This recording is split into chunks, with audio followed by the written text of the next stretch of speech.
Ang Kim Pao ay nangingibabaw sa mga ulo sa 7 pangunahing website kasunod ang pambansang anunsyo ni Kim Chiu ng isang pangunahing kaganapan. Kung bago ka lang sa channel na ito, huwag kalimutang mag-like, share, comment, and subscribe. At huwag kalimutang pindutin ang notification bell icon para maging updated ka sa bawat upload nating video. Ang sikat na celebrity pairing na kilala bilang Kim Pao na binubuo ng actress na si Kim Chiu at aktor na si Paolo Avellino ay muling nakakuha ng malawakang atensyon ng publiko matapos na maging headline sa 7 pangunahing website ng media sa Pilipinas.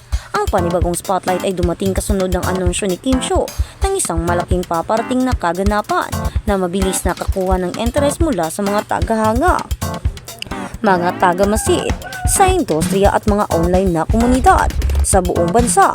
Ang pagunlad minaka ng isa pang milestone sa pangmatagalang impluwensya ni Kim Chiu sa mundo ng entertainment at higit na itinampok ang malakas na pagkaumaling sa publiko na nakapalibot sa kanyang mga professional na aktibidad, personal na advokasya, isang pagdagsa ng atensyon ng media sa loob ng maikling panahon.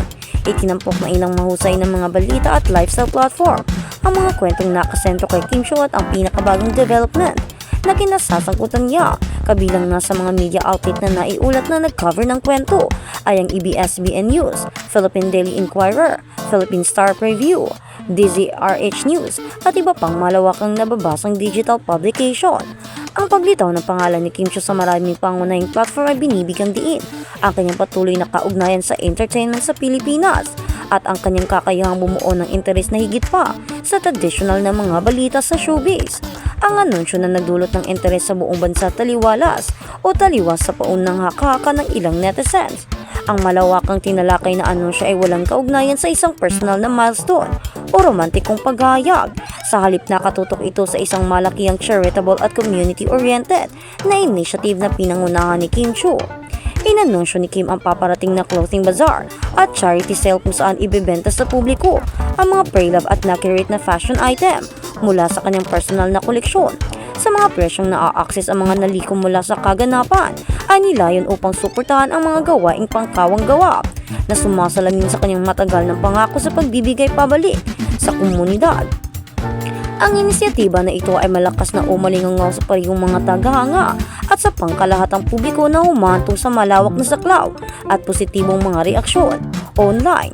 Isang bituin na kilalang higit sa libangan, si Kim Chiu na madalas na tinawag ng mga tagahanga bilang prinsesa ng Chinita ay matagal nang hinahangaan hindi lamang sa kanyang talento sa pag-arte kundi pati na rin sa kanyang patuloy na pakikibahagi sa mga pagsisikap sa kawang gawa. Sa paglipas ng mga taon, nakilahok siya sa iba't ibang donation drive, relief operations, at fundraising na aktibidad. Kadalasang ginagamit ang kanyang plataforma para itaas ang kamalayan para sa makabuluhang mga layunin.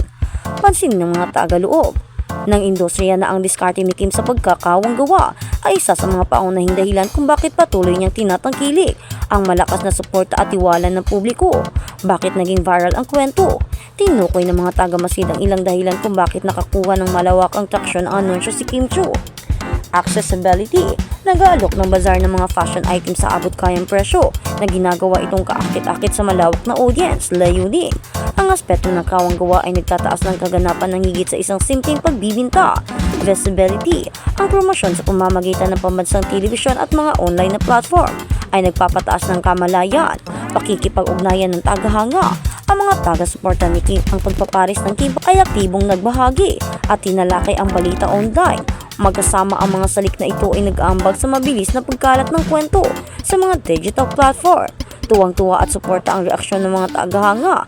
Ang mga online na reaksyon ay labis na positibo. Maraming mga tagahanga ang nagpahayag ng pananabik sa pagkakataong parehong suportahan ng isang kawang gawa at sariling mga bagay na personal na ginawa ni Kim Chiu. Pinuri ng iba ang kanyang pagkabukas palad at pagiging matatag sa paggamit ng kanyang impluwensya para sa kabutihang panlipunan.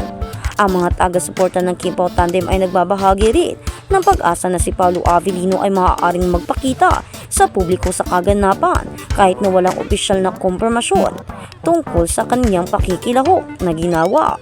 Paglilinaw sa mga maling pagkahulugan. Tulad ng maraming viral na kwento, ang unang buzz ay nagbunga din ng mga hindi pagkakaunuan at sobrang pagpapakahulugan. Ang ilang mga taghanga ay unang nakisip tungkol sa mga personal na kinasasakutan ni Kim at Paulo, particular na tungkol sa kanilang mga plano sa hinaharap. Gayon pa man nilinaw ng mga source na malalapit sa usapin na ang anunsyo ay puro sa charitable initiative at professional agreement at engagement ni Kim Chiu. Binigyang diin din ng media outlet na sumasaklaw sa kwento ang kahalagahan ng pag-iwas sa mga walang batayang nagpapalagay. Ang papel ni Paolo Avellino sa spotlight habang ang mismo kaganapan ay nakasento kay Kim Chiu.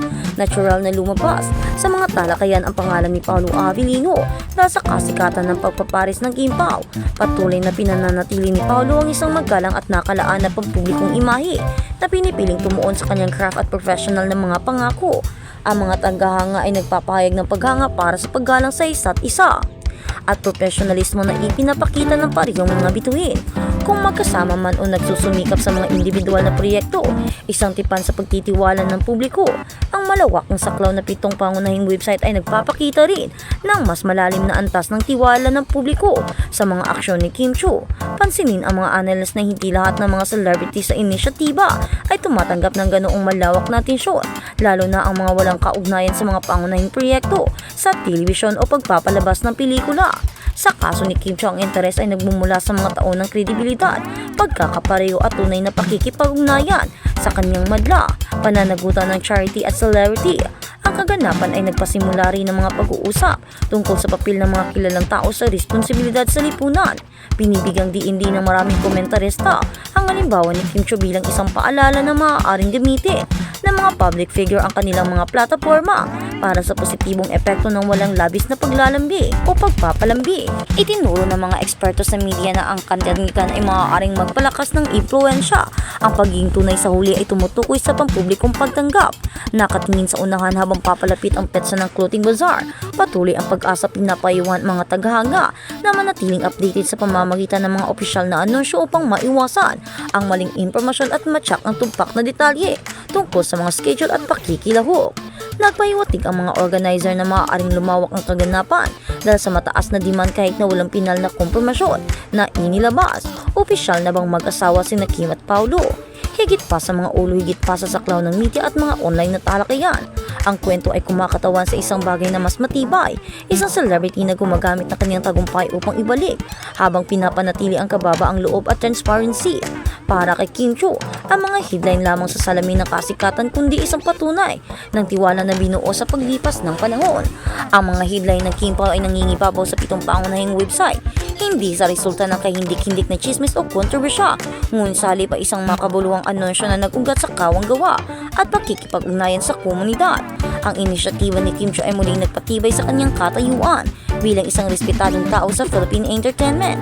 Isa na ang impluensya ay higit pa sa screen, habang patuloy na ipinapakita ng mga tagahang ang kanilang suporta. Ang kaganapan na isang paalala ng mga positibong kwento ay maaari pa rin makakuha ng pambansang atensyon na isang panahon na kadalasang pinangungunahan ng mga haka-haka. Sa ngayon, ang focus ay nananatili sa epekto ng inisyatiba at sa mabuting kalooban na nais nitong maibuo, na muling nagpapatunay kung bakit nananatiling headline maker si Kim Chiu para sa lahat ng tamang dahilan. Dahil kilala si Kim Chiu bilang isang taong may bukal na puso, may mabait na kalooban at mapagmahal na tao.